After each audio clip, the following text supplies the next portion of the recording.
Y'all heard of Lou Gehrig, right? One of the most prolific power hitters in baseball history. Let's meet the Black Lou Gehrig, aka Walter Buck Leonard, who hit just as well, fielded just as well, and honestly, was probably better. The only problem was he wasn't allowed in MLB because he was black. And I also want to point out, this isn't like a mean nickname, this is what fans called him, the Black Lou Gehrig. So anyway, Buck Leonard, born in 1907 in Rocky Mount, North Carolina, and he learned, like all black people, very early on what segregation meant. At 14, he even had to leave school because there was no high school for black kids in his area, so he could not continue his education. He worked in mills, he worked on railroads before he ever picked up a professional baseball glove. And in 1934, he would join the Homestead Grays, one of the most iconic, legendary, successful teams in the Negro Leagues. And for decades, him and Josh Gibson would absolutely destroy the Negro League, along with other amazing legends.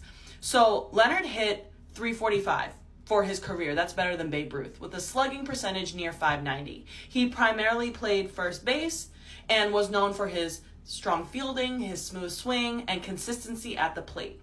And remember, he put up these numbers and created this name for himself while living in a country where he couldn't eat in most restaurants, stay in most hotels, or even watch a white minor league baseball game without risking arrest, something that actually happened to him as a child.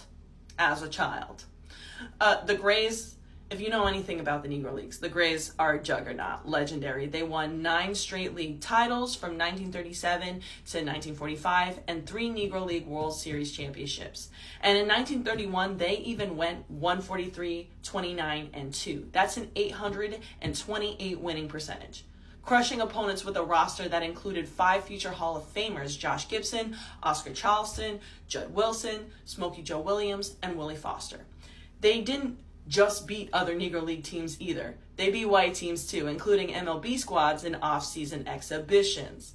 But because of the color line, black players were shut out of the majors entirely, as we know.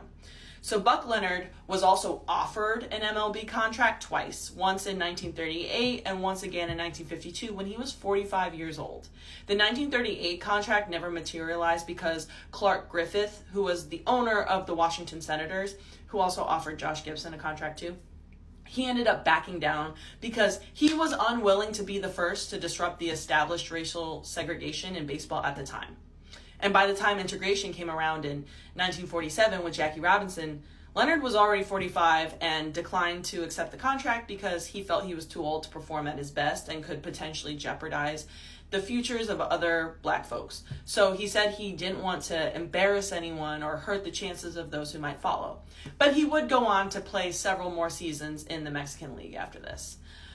But here's the kicker with all this, right? The MLB didn't even recognize Negro League stats until last year, 2024. That means for nearly 80 years, the official record books erase people like Buck Leonard, like Josh Gibson, like Smokey Joe Williams, like Ray Brown. And because of that erasure, and because white baseball never had to face the best black pitchers or the best black players in their primes, we will never actually know how many so-called MLB legends would have been exposed.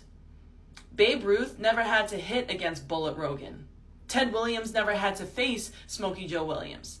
Even Satchel Paige, who didn't enter the MLB until he was 42, he was striking out people at age 59. Imagine him in his prime. The reason we'll never know how baseball history really could have gone, how all sports history really could have gone, really. Easy, right? Racism, white supremacy. White America needed and still acts like it needs to protect the illusion of superiority. And in sports, that meant keeping black players out so white players could dominate the record books. Integration didn't come at all with justice or equity, as we know. No reparations, no making it right, no restorative justice, just a quiet, decades-late acknowledgement of what we already knew, that the Negro Leagues were major all along.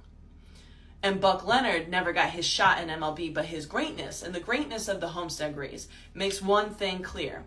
Baseball's history isn't just incomplete without them, it's a lie. Buck's career spanned 5 decades, culminating with his induction into the National Baseball Hall of Fame in 1972, alongside Josh Gibson. And although the stats are integrated now and many players are finally receiving their long overdue pensions, Many players did not live to see any of this happen. After living through the injustice of racism, segregation, Jim Crow, and everything else white supremacy cooks up to keep everyone else down. And when we talk about today's conversation regarding DEI, affirmative action, and even what's happening in DC right now, we have to critically think and remember to do our due diligence and connect the red line from history to the present day. Do not ever stop talking about history. It is so important, especially now more than ever. Until next time, y'all.